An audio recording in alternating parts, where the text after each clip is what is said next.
It's part 2 of our Artist Spotlight with Florida Georgia Line. Music City 411 starts now.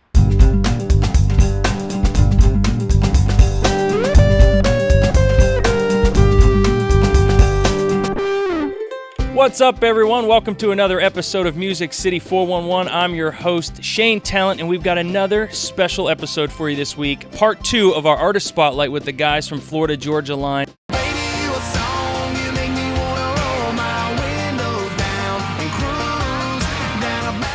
We're here at your rehearsal space called SIR.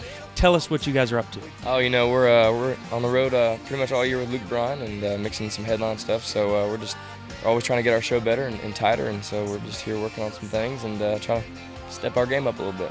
So when you rehearse for a show, obviously you rehearse the music, but when you're on tour with Luke, you probably have to rehearse some choreographed dance moves and hips. I think you got a lot of that going on, right? Yeah, I think that just kind of comes with the night. You never really know what's going to happen with us. So yeah, of course, you know, the energy gets going and the dance moves start flying. You never really know. It's not really so rehearsed, the dance moves, but, you know, we see what happens. Yeah, just be prepared. Is it surreal to even say that in a sentence that we're opening for Luke Bryan on a headlining tour? It is. I mean, a year ago, you know, we were, you know, in my Tahoe in his enclosed trailer doing, you know, a lot smaller dates. So this is a dream come true, and Luke's a great guy. He puts on a great show in Thompson Square as well, and we just kind of feel like, you know, everybody kind of brings something different to the table, and as a tour, it's a great night, and it'll be a good year.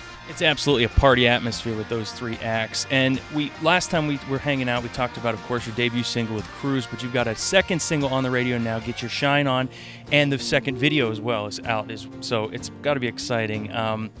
Talk about that song a little bit. It's climbing the charts, and where did that come from?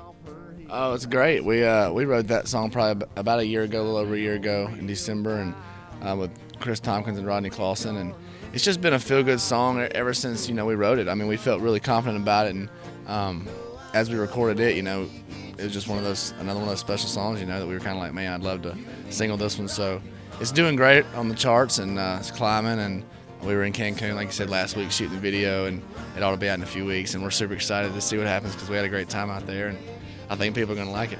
The rough life of country stars just happened to be hanging out in Cancun shooting a music video. It's tough, man. Just, you know, there were no bikinis involved in the shooting either. Zero.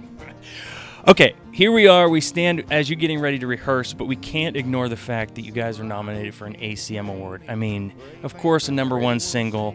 You're on the radio. You're on tour with Luke Bryan, but I think the cream of the crop has to be that your name is going to be read off as a possible ACM winner.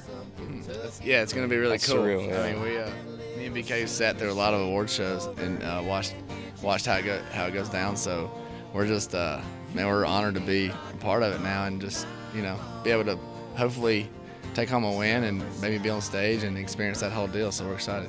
I imagine you guys have been friends for a long time. That you mentioned watching award shows from your couch, probably with a Bud Light in your hand. You go, man, we're going to be up there someday, and you may. Now your name is going to be read. It's cool. It's surreal. You know, it's an honor too. I mean, that's the biggest thing. You know, be out in Vegas and ACMs, and hopefully we'll take home a win. Fingers crossed. Fingers crossed for sure for the ACM win. Fingers crossed that you've got another single going to hit the top of the charts. What else can fans expect from Florida Georgia Line? Man, just a slam-packed full year of shows, man. I mean, we're slammed the whole year. So between headlining dates and, you know, Luke dates and some other things we got going on, it's gonna be a busy year. But we're excited, man, and we're gonna probably release, you know, hopefully 3 or 4 singles this year and get them out there. And you know, we're very excited to make some new fans and keep building this thing. Clearly going to be on the road quite a bit, and I happened to check out your website. Another milestone, I bet, for a young act is seeing sold out next to the venue when you have ticket sales online. That's got to be pretty cool too, because there's a lot of them on your website. You're selling dates out left and right. Yeah, you know, that's something that won't ever get old because we've played places and, you know, there's been one person there. So it's anytime people show up, it's awesome. And we really feel like we got the best job in the world, and, you know, it's all our amazing fans made it happen. So it's cool. Well, guys, I'm happy for you. It's always good to see you. Get back to your rehearsal. Check these guys out. Get their new music. Follow them on Twitter. And follow us on Twitter at Music City 411 and like our fan page. Until next time, thanks for loving country music, and we'll see you soon.